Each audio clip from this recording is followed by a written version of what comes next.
Swastiastu, Namo Buddhaya. Salam sejahtera untuk kita semua. Semoga kita selalu dalam lindungan Allah Subhanahu wa Ta'ala.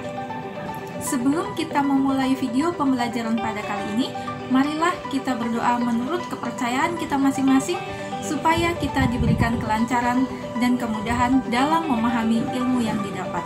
Berdoa dipersilahkan. Bismillahirrahmanirrahim. Berdoa selesai. Materi kita pada hari ini mengenai komunikasi dan kolaborasi di dalam jaringan, yaitu tentang privacy dan perlindungan data pribadi. Pada era revolusi industri 4.0, kehidupan kita tidak bisa lepas dari yang namanya komunikasi dan kolaborasi di dalam jaringan. Apalagi pada masa pandemi COVID-19 ini, hampir semua kegiatan atau pekerjaan kita dilakukan secara daring. Pun tidak dapat dipungkiri juga, pada saat ini dunia maya ataupun sosial media sudah merambah ke berbagai kalangan, termasuk pada diri kita, lingkungan, ataupun masyarakat sekitar. Dalam berkomunikasi di dalam jaringan ini, tentunya privasi dan perlindungan data pribadi menjadi hal yang sangat penting agar kita terhindar dari kejahatan di dalam dunia maya atau yang kita kenal dengan cybercrime. Kata privasi ini seringkali kita dengar, namun beberapa dari kita sebenarnya masih rancu dengan pengertian privasi itu sendiri. Menurut Idik Saiful Bahri, sarjana hukum, dalam buku Cybercrime dalam Sorotan Hukum Pidana, privacy adalah claim of individuals, groups, or institutions to determine for themselves when, how, and what extent information about them is communicated to others. Yang artinya, klaim individu, kelompok, atau lembaga untuk menentukan sendiri kapan, bagaimana, dan sejauh mana informasi tentang mereka dikomunikasikan kepada orang lain. Berdasarkan pengertian tersebut, dapat disimpulkan bahwa privasi tidak sama dengan rahasia, karena privasi merupakan konsep yang lebih luas dari sekedar kerahasiaan yang meliputi hak untuk bebas dari gangguan, hak untuk tetap mandiri, hak untuk dibiarkan sendiri, hak untuk mengontrol peredaran dari informasi tentang seseorang, dalam hal apa saja informasi tersebut harus diperoleh dan digunakan dengan baik. Setiap orang memiliki hak asasi manusia untuk dapat melindungi dirinya secara pribadi.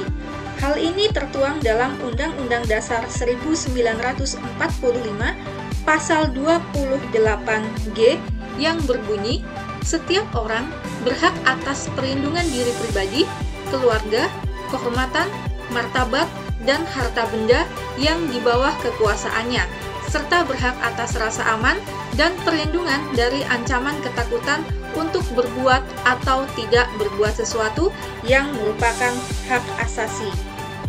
Perlindungan ini juga mencangkup perlindungan atas data pribadinya di ranah daring atau online.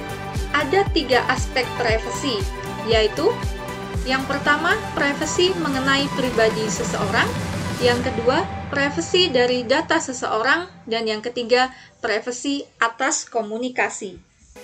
Berdasarkan Peraturan Menteri Komunikasi dan Informatika Nomor 20 Tahun 2016 tentang perlindungan data pribadi dalam sistem elektronik, definisi dari data pribadi adalah data pribadi merupakan data perseorangan tertentu yang disimpan, dirawat, dan dijaga kebenarannya, serta dilindungi kerahasiaannya.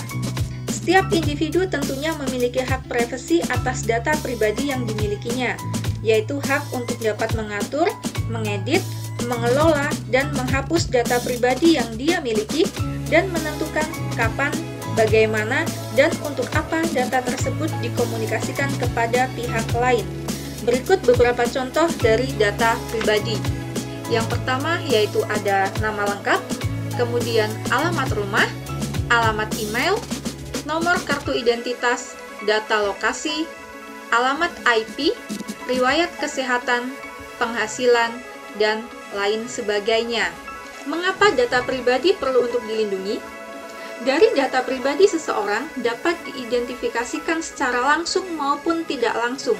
Oleh karena itu, penyalahgunaan data pribadi rentan terjadi jika digunakan oleh orang yang tidak bertanggung jawab.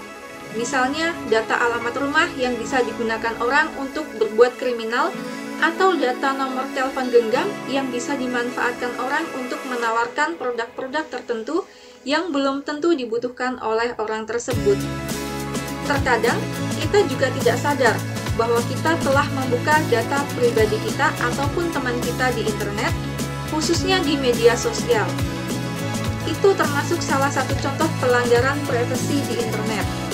Tidak hanya itu, penyedia layanan aplikasi media sosial juga dapat melakukan pelanggaran privasi penggunanya dengan memberikan data penggunanya kepada pihak ketiga.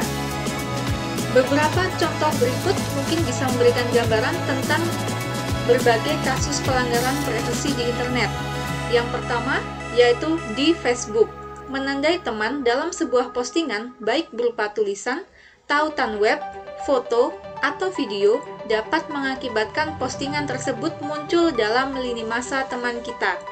Jika ini dilakukan tanpa izin, dapat dikatakan melanggar privasi teman kita tersebut. Kemudian yang kedua, seringkali kita menemukan di WA atau WA Group, ada seseorang yang memasukkan orang lain ke dalam grup tersebut tanpa izin sebelumnya. Hal ini menyebabkan nomor telepon orang tersebut dapat beredar tanpa seizinnya, dan itu berarti kita telah melanggar privasi. Kemudian yang ketiga, penyebaran foto pribadi atau keluarga di media sosial tanpa izin pemiliknya juga bisa dikategorikan sebagai pelanggaran privasi. Kemudian yang keempat, peretasan akun media sosial juga kerap terjadi, yang biasanya diikuti oleh pencurian data serta penipuan. Kemudian yang kelima, penggunaan media sosial terkadang tidak teliti dengan mengizinkan aplikasi pihak ketiga untuk dapat mengambil data ketika pengguna menggunakan aplikasi tersebut. Pihak ketiga ini kemudian dapat memanfaatkan akses yang mereka dapatkan untuk mendapatkan informasi profil si pengguna, bahkan profil teman-temannya. Ada 3 hal pokok yang perlu kita pahami agar bisa melindungi data pribadi kita maupun orang lain di internet.